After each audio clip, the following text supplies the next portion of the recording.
اس دن مجھے ایک بندے نے واٹس ایپ پہ ایک پوسٹ بھیجی، لفظ اس کے بہت اچھے تھے، سچ کوڑ اللہ جانتا ہے، دروغ پر گردن راوی، لیکن جو بات لکھی ہوئی تھی وہ مجھے بہت اچھی لگی۔ بات یہ تھی کہ ایک جگہ امام مسجد جمعہ کی نماز سے فارغ ہوئے تو لوگوں نے کہا امام صاحب بارش کی دعا کر دیں، بارشیں رکی ہوئی ہیں۔ تو امام جانتا تھا بارشیں کیوں رکی ہوئی ہیں، تو امام نے دعا تو کی لیکن ساتھ ایک بات کی، تھیلا نکالا جیب سے، اس میں کچھ پیسے تھے، 1000 کے نوٹ۔ کہا اے میں تو کچھ کھیندا نہ بل لکا کے پوچھا پیا، یعنی میں تمہیں دکھاتا نہیں ہوں، چھپا کے پوچھ رہا ہوں، یہ مجھے تھیلا ملا ہے، کسی بندے کو تو نشانی دے اور اپنے پیسے لے جائے۔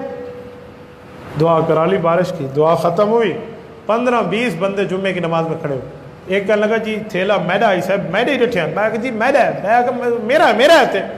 جب 15 بندے کھڑے ہوئے نا تو امام سے پھر کھڑے ہو گئے۔ امام صاحب نے کہا بھائی توجہ، امام صاحب نے کہا یہ مجھے میری بیوی نے پیسے دیے ہیں کہ جمعے کے بعد سودا سلف لیتے آنا، ٹھیک ہے، یہ کسی کے گرے نہیں ہیں، میں نے تمہیں آزمانے کے لیے کہا تھا، نیتیں صاف کر لو اللہ بارشیں برسا دے گا، نیتیں صاف کر لو رب کی طرف سے بارشیں آ جائیں گی، یاد رکھنا۔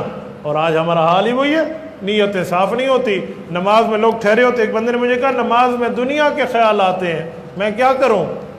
میں نے اسے پوچھا نماز میں آپ پڑھتے کیسے ہیں؟ جب میں نے شروع میں پوچھا نا تو انہوں نے کہا اللہ اکبر یوں سامنے دیکھتا رہتا ہوں، پھر رکوع میں سامنے دیکھتا ہوں، پھر میں نے کہا یار جیسے ہاتھ باندھنے کی شریعت نے طریقہ بتایا ہے ویسے نظریں رکھنے کا بھی شریعت نے طریقہ بتایا۔ انہوں نے کہا اچھا۔ میں نے کہا ایک سا روزہ لگا لو تو جماعت والے سکھا دیں گے، تھوڑا سا دین کے قریب تو آ جاؤ نا، تمہیں لوگ بلانے آتے تو جی مولوی صاحب یہ تو دین دے ڈنڈے ودنی ساکو کے لیے لوڑ ہے۔ جب یہ حال ہو تو تمہیں کیا پتہ کہ نماز میں آنکھ کہاں رکھنی ہے، سجدے میں کہاں رکھنی ہے، رکوع میں کہاں رکھنی ہے، سامع اللہ میں کہاں رکھنی ہے، قیام میں کہاں رکھنی ہے، اتحیات میں کہاں رکھنی ہے، سلام کے وقت کہاں رکھنی ہے، نیت کے وقت کہاں رکھنی ہے، تجھے کیا پتہ؟ اور جب تجھے آنکھ رکھنے کی جگہ ہی نہیں پتہ تو تجھے یقیناً خیال آئیں گے۔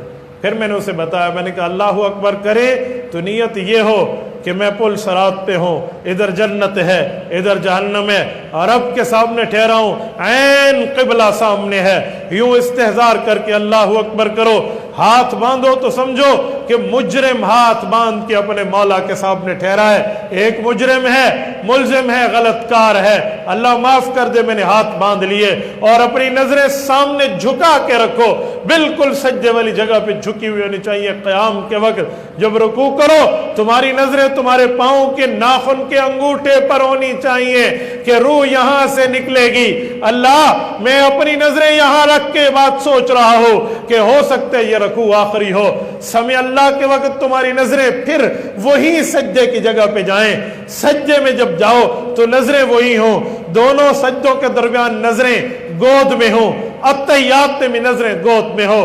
جب سلام کرنے لگو پہلے نیت اس فرشتے کی کرو، پھر ساتھ والے مقتدیوں کی کرو، پھر اس طرف بیٹھے ہوئے امام کی کرو، پھر اس طرف الہ عبدالآباد تمام اہل اسلام کی کرو، پھر یہی نیت اس طرف دوسرے سلام میں اس طرف کریں اور اپنی آنکھوں کی حفاظت کریں۔ ہو نہیں سکتا تجھے نماز میں کسی غیر کا خیال آ جائے۔